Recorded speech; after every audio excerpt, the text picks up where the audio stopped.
Всем привет, дорогие друзья! Сегодняшний обзор будет посвящен уличной Wi-Fi камере TCH. Особенностью этой камеры является возможность вращения на 365 градусов по горизонтали и 90 градусов по вертикали. Кроме этого, камера обладает 8-мегапиксельной матрицей с разрешением видео 3840 на 2160 пикселей, возможностью автоматического вращения за объектом, двухсторонней голосовой связью, прекрасным ночным зрением. Запись может вести как на карту памяти, так и на внешний регистратор. Кроме того, защита IP66, что позволяет без проблем находиться даже под сильным ливнем.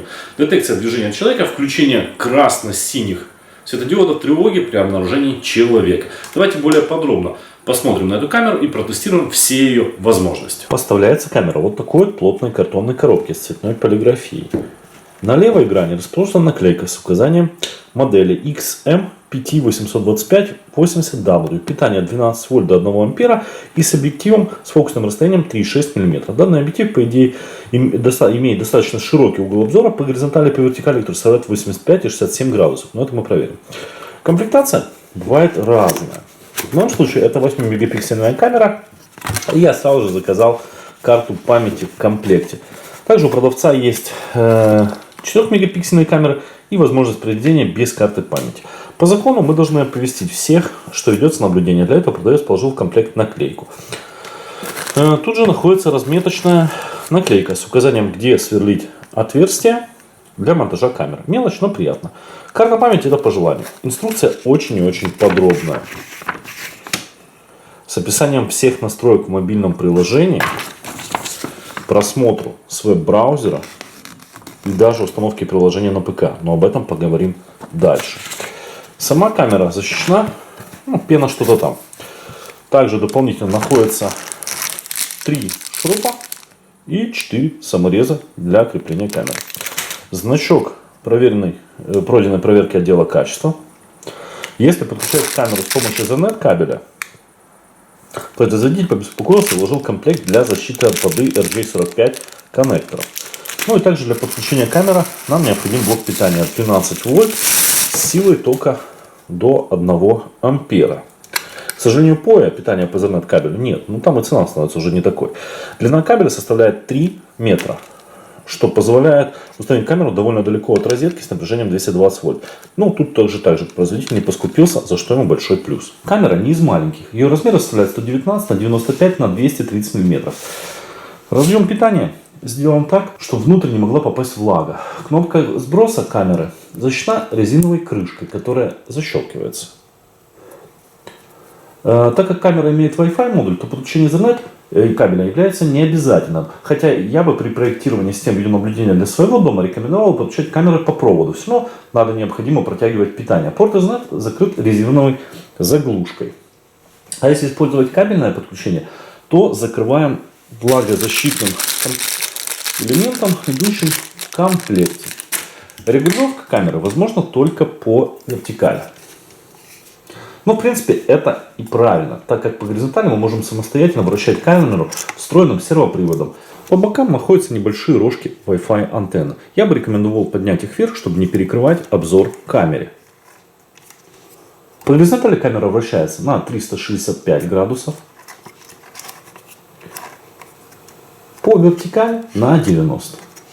В задней части у нас расположился динамик громкой связи, а микрофон в небольшом отверстии в передней части. Оптика и ИК-подсветка защищена транспортировочной пленкой. ИК-светодиоды 6 по 3 на каждую сторону. В верхней части датчик освещения, в нижней 2 LED-светодиода, красный и синий. Они должны имитировать работу полицейского авто и при обнаружении человека активироваться. Это мы протестируем дальше. Матрица у нас камеры 1/2,7 дюйма. SC501 AITS-MOS с диагональю 6,27 мм. Чем больше размер матрицы, тем лучше качество изображения, поскольку подразумевает большее количество пикселей или больший размер каждого конкретного пикселя. Пиксель может принять больше количество света, что снижает уровень шума и в изображении. Фокусное расстояние составляет 3,6 мм. Данный объектив имеет достаточно хороший угол обзора по горизонтали и вертикали, который составляет 85 и на 67 градусов. В нижней части под очень толстой силиконовой заглушки находится слот для карты памяти формата microSD. Поддерживается до 128 ГБ. Кодек сжатия 265. Чуть дальше мы посмотрим, на сколько дней непрерывной записи нам хватит карты памяти 32 гигабайта. Тут же рядом расположилась кнопка сброса камеры. Вставляем карту памяти и закрываем нашу заглушку.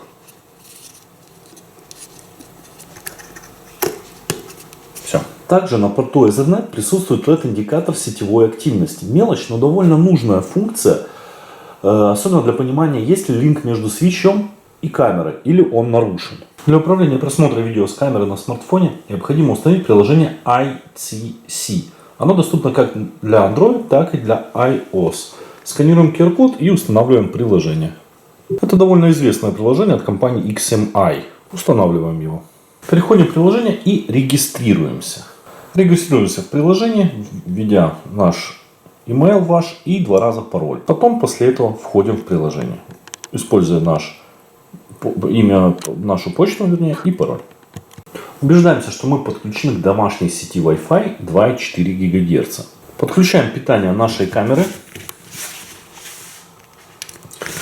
И ждем, пока робобаба не скажет про готовность к спариванию.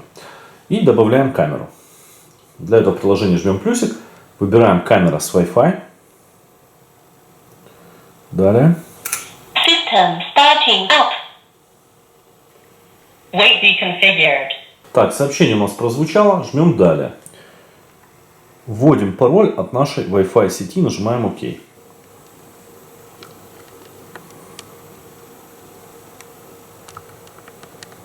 Приложение на основе данных о Wi-Fi сейчас генерирует QR-код, который мы должны показать камере. После этого прозвучит оповещение, Connecting. Please wait. что QR-код отсканирован, идет настройка Wi-Fi соединения. После завершения робот-баба также сообщит. Connect to router successfully. Ну, изменяем пароль камере, который идет по умолчанию, но это реально важно. Далее разрешаем отправку всех уведомлений. Называем наше устройство и выбираем, где оно будет находиться. Далее можно выбрать записывать видео с камеры на карту всегда или только при тревоге. Я рекомендую писать всегда. Кроме этого, можно подписаться на услугу облачного хранения видео. Включаем или выключаем пуш-уведомления о тревоге. Так как камер у нас может быть больше, чем одна, то из главного экрана программы ITC мы видим последнее активное изображение с каждой камеры. Также ее название и статус в сети или не в сети. Тут можем поделиться выбранной камерой. Причем отдельно можно отметить те функции, которым будет обладать человек, которому вы открываете доступ. А именно возможность управления камерой, передача и прослушка аудио, доступ к видео на карте памяти, возможность изменять настройки камеры, получать пуш-уведомления и просматривать видео на облачном сервисе. Нажав на иконку с часами, мы попадаем в архив сообщений о детекции движения. Тесты проведем далее. Нажав на иконку DND, мы можем активировать режим без уведомления. Это называется DND, Do Not Disturb. Ну и нажав на шестеренку, переходим в настройки. А их немало. Так, переходим в базовые настройки. Тут можно включить или выключить сигнал оповещения. Это уведомление в шторке о детекции человека. Можем переименовать устройство, повернуть изображение слева направо или сверху вниз. Переключить язык. Причем странно, в основном английский, а все отображается на русском. Можно изменить скорость поворота камеры. По умолчанию установлено нормально, я выставил быстро. Также можно изменить громкость динамика. По умолчанию установлено 75%, ну что и так довольно громко. В управлении паролями можно изменять пароль самой камеры. Управление хранением – это информация о состоянии карты памяти. Как мы видим, емкость 28,8 гигабайт.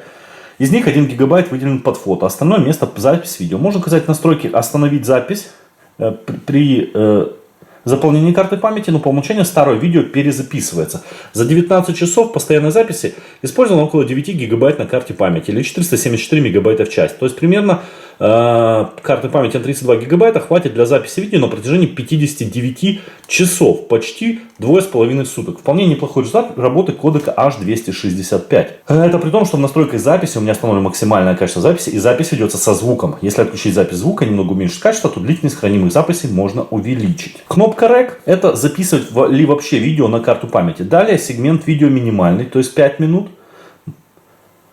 Длительность можно увеличивать. Запись аудио включена автоматически, качество записи по умолчанию установлено на хорошо, поэтому я рекомендую изменить на отлично. Смарт-сигнал тревоги – это действие при обнаружении движения. По умолчанию включено. Также включена функция обнаружения людей. При обнаружении человека камера по умолчанию начинает мигать красным синим светодиодом. Но также можно включить, чтобы камера подавала аварийный звуковой сигнал. Звуковой сигнал можно выбрать или звук полицейского авто, bell alarm, или приветствие. А можно записать свое 3-секундное аудио. Пожелание, которое камера будет воспроизводить при детекции человека в кадре. При этом по умолчанию записываются фотографии и запись видео при движении. Можно отключить уведомления на мобильный телефон о тревоге, включать режим «Не беспокоить». И кроме этого можно сразу перейти в настройки телефона и активировать push-уведомления для этого приложения. В дополнительных настройках, как по мне, находится самое важное. Показывать след. Тут именно обводить людей рамкой, а также обнаружение умного правила. То есть, по сути, это тоже очень важный момент. Тут немного неправильный перевод. Это зона детекции. Тут можно выбрать или линию, или область. По умолчанию установлена вся область камеры. Можно выбрать разные фигуры, или выбрать вплоть до дорожки вашего дома. Или территорию возле ворот или забора.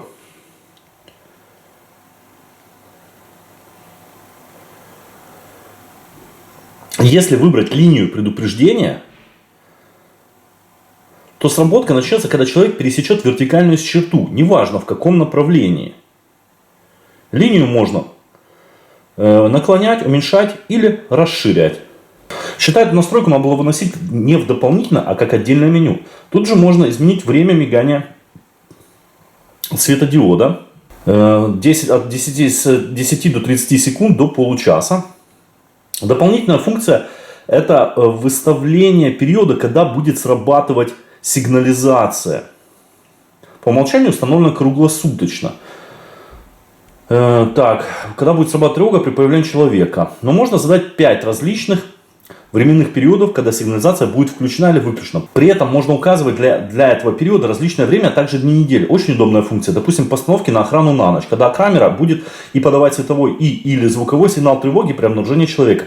Также можно выставить чувствительность. Низкая, средняя или высокая. Вот так это выглядит при активации звукового. Кто такие? Уходите, я вас назвал. Звукового и светового индикации. Запись с моим голосом. Или 2 звука по умолчанию. Вот такой вот сигнал к полиции. И сразу же уведомление о том, что человек. Или вот такой звук по умолчанию тоже есть. Hello, welcome. В настройках сети можно переподключить камеру на другую Wi-Fi сеть. Также можно запретить выход камеры в сеть интернет, переведя в режим точки доступа. Но тогда управлять и получать уведомления на смартфон можно только находясь в зоне действия Wi-Fi сети самой камеры. Облачный сервис – это хранение 3 или 7 дней видеофайлов. Вещь полезная, но стоит денег.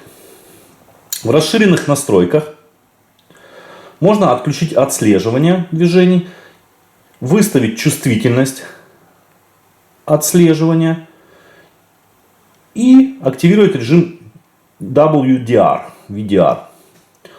VDR переводится как понятие как расширенный динамический диапазон. Технология, благодаря которой видеорегистратор может вести съемку. VDR переводится данное понятие как расширенный динамический диапазон. Технология, благодаря которой камера может вести съемку в любых, даже очень сложных условиях освещения. При этом картинка остается четкой, контрастной, детализированной и яркой. Что касается сущности VDR, то данная функция предполагает наличие у камеры, способной создавать сразу 2 снимка в один и тот же момент времени, но с разными углами освещенности, который затем обрабатывается, сочетается, позволяет сбалансировать изображение. Можно также добавить ярлык перехода сразу же в камеру с рабочего стола.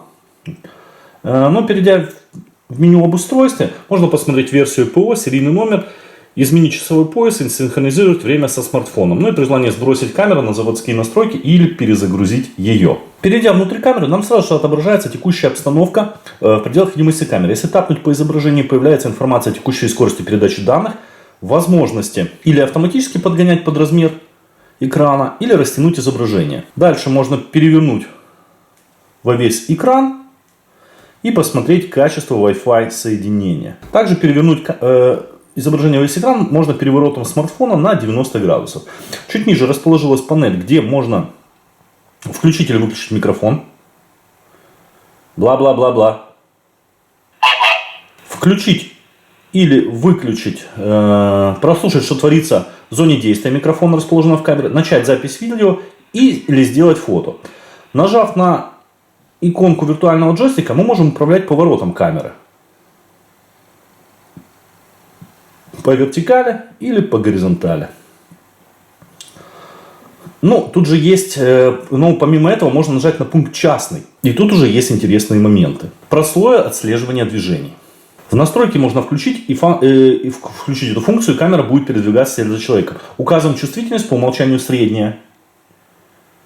И время, после которого камера вернется в заданную исходную точку, когда потеряет движение человека. По умолчанию время ставит 60 секунд. Я выставил 15. Но если чтобы камера не сбивалась, надо задать как точку демона. Какого демона, непонятно. Я бы назвал точку домой или точку возврата после отслеживания движения. Кроме этого, можно задать позиции под самым пристальным наблюдением. Можно задать до 90 любимых точек, куда камера будет поворачиваться по одному клику. Но для быстрого поворота с главного экрана доступно только 4 точки. Можно заставить камеру делать постоянное движение в режиме круиз-контроль. Для этого надо выставить минимум 3 точки и выбрать, в какой последовательности камера должна будет их проходить. И теперь при необходимости камера делает полный осмотр вашего дома, вашего двора или дома. Далее кнопка переключения режима качества изображения видео по умолчанию SD. Можно переключить на Full HD или на Ultra HD. Над ним иконка режима управления освещением. Регулировка чувствительности и длительности использования освещения LED подсветки в темное время суток. Если выставить ИК подсветку или полноценно, то подсвечивать LED освещением камера не будет. Это же меню всплывает, если нажать на световое оповещение. Тут же выставим чувствительность, длительность использования освещения и интеллектуальное оповещение. Переходим на просмотр карты памяти. В верхней части можем переключиться на альбом, где хранятся фото по детекции движения, чтобы нам было проще при необходимости найти время и скачать какое-то видео. Рядом находится иконка календаря, нажав на который можно переместиться в нужный день для просмотра архива видео. Под видео можем включить-выключить звук, по умолчанию выключен, поставить воспроизведение на паузу, сделать фото или записать фрагмент видео. Чтобы скачать, нажимаем на соответствующую иконку и выбираем одно или несколько видео. Для удобства они разбиты как раз по детекции движения. Запись начинается при появлении в кадре человека. Можно скачать все видео за весь день. Можно отменить. Или скачать, загрузить нужное. После нажатия попадаем в отдельное меню управления загрузкой, где видно статус загрузки видеофрагментов. Над временной шкалой, где красной линией отмечена запись по тревоге, расположились небольшие нарезки видео, перемещаясь по которым можно посмотреть всю историю детекции движения. Получилось довольно удобно, я вам скажу. Единственный минус — масштаб временной шкалы изменить нельзя. Поэтому если сработок было много, то придется просматривать с помощью кусочков видео. Ниже также кнопка перехода в другой день и предложение покупки облачного хранилища. Можно активировать облачный сервис хранения данных. Первый месяц для пробы 110 центов, 3 месяца $14.97 или $5 в месяц. Выгоднее все покупать на 1 год. Можно приобрести как тарифный план с 3-дневным хранением данных, так и 7-дневный. Годовой платеж составит сейчас $59,90 долларов. В меню отслеживания движений можно активировать движение камеры за человеком, выставить чувствительность и время возврата в начальную точку после потери человека из виду. Но, как по мне, это лучше включать и настраивать через меню движения камеры, так как там можно сразу задать точку возврата камеры. В меню фотоальбом можно посмотреть фотографии, сохраненные на смартфон с любой из камер, а также скачанные с камер видео. В службах управления облачным аккаунтом, а в разделе «Я» информация про аккаунт, возможность активации голосовых помощников, проверка разрешений смартфона и возможность написать тикет в техподдержку. Если активировать настройку уведомления о движении человека, то при появлении в камере именно человека будет показано уведомление в шторке и на ярлыке программы. Перейдя в программу со шторки,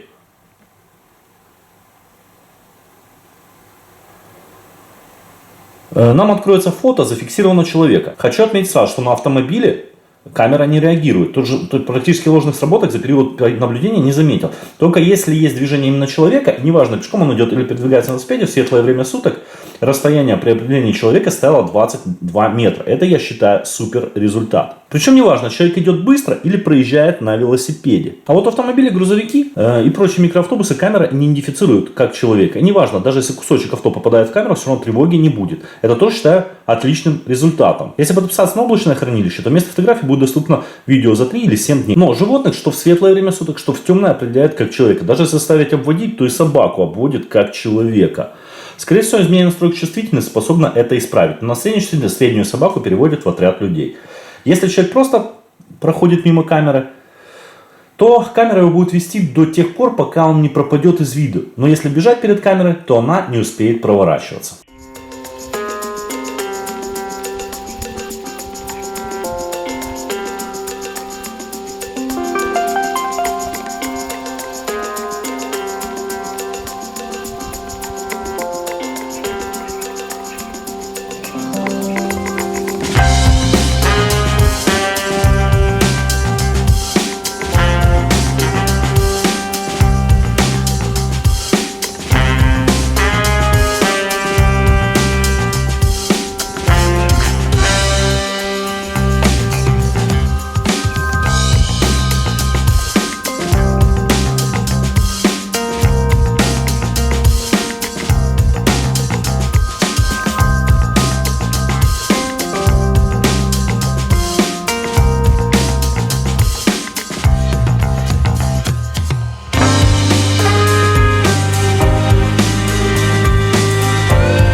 В ночное время суток камера подсвечивается ИК светодиодами. Но стоит только опознать в вас человека,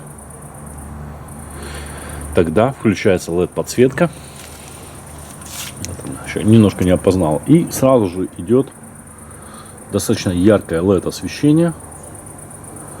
И уже камера за вами вас не отпустит. Подсвечивает. Ну, достаточно ярко, ребят. Ну что ж, ночь. Освещение только фонарями. Вот здесь где-то у нас 22 метра до детекции. Посмотрим, как ночью происходит детекция. Оп. Ребят, где-то 20 метров. Все, детекцию схватила. Вот я. Происходит подсветка LED.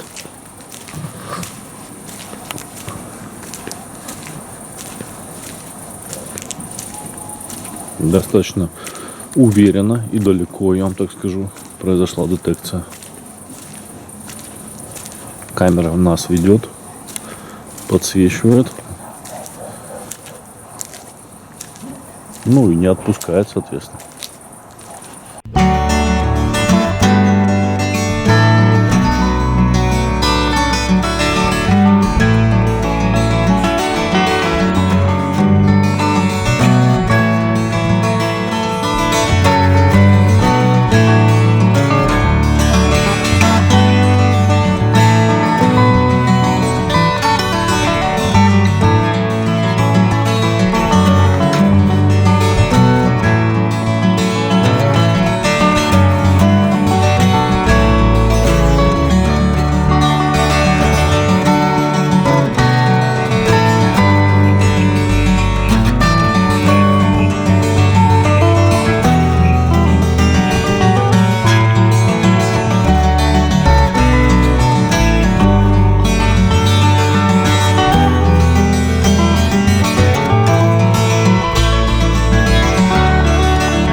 вообще полная темнота.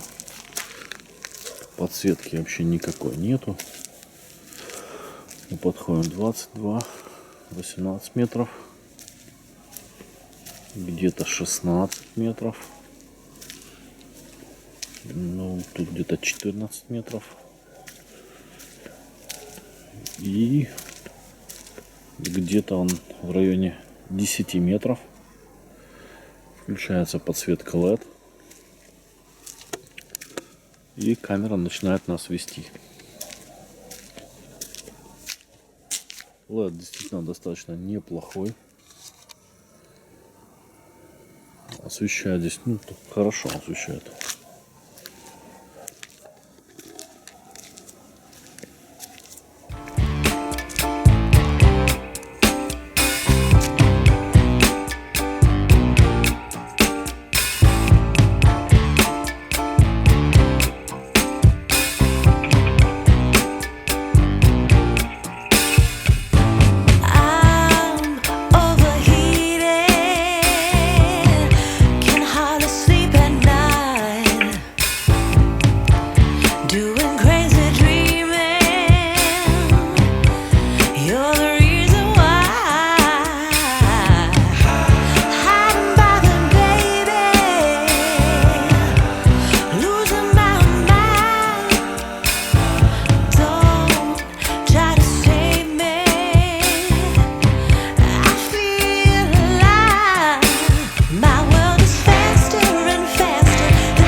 Карты памяти 32 гигабайта хватает на 100 часов непрерывной записи. 4 дня. Очень неплохой результат. Вот информация о видео, отснятого днем. Разрешение составляет 3840 на 2160 пикселей. Битрейт 1750 килобит в секунду. 12 кадров в секунду. Звук двухканальный. Максимальный битрейт 48 килобит в секунду. Приложение для ПК. Открываем наш браузер, вставляем ссылку, нажимаем Software, переходим для VMS, скачать VMS для Windows, скачиваем и устанавливаем его. Распаковываем архив и переходим в него. Теперь устанавливаем приложение. Язык выбираем английский. Соглашаемся. Далее. Имя пользователя админ. Пароль, наверное, тоже админ. Выбираем добавить устройство автоматически или вручную. Я думаю, надо добавить автоматически. Вот у нас нашло камеру нашу, но пишет, что неправильный пароль. Нажимаем карандаш и вводим пароль от нашей камеры, который мы устанавливали в приложении. Статус изменился, пароль подошел и Connected. Переходим на вкладку «Домой» и выбираем Live View. Дальше выбираем одну из камер. В верхнем правом углу мы можем включить запись, сделать снимок, включить аудио, и включить управление, изменить цвет, яркость, контраст. Жмем стрелочки на экране, и камера у нас начинает двигаться туда, куда нам надо. Перейдя на вкладку «Домой», можно вернуться в архив камеры. В правой вкладке выбираем нашу камеру, выбираем время и дату, нажимаем кнопку «Поиск». И здесь у нас выбираем нужный нам какой-то файлик, нажимаем кнопку «Play», и у нас отображается нужный нам архив. При необходимости мы можем скачать к себе на компьютер. Перейдем на вкладку Home обратно и Device Config. И настроек тут же реально больше, чем через мобильное приложение. И вот тут уже появляется функция отправки по имейлу. Если у нас будет какое-то движение, то у нас алярм придет на email. Также мы можем сохранять на FTP. Можно подключить DNS и активировать RTSP поток. Также присутствует IP-фильтр, NTP.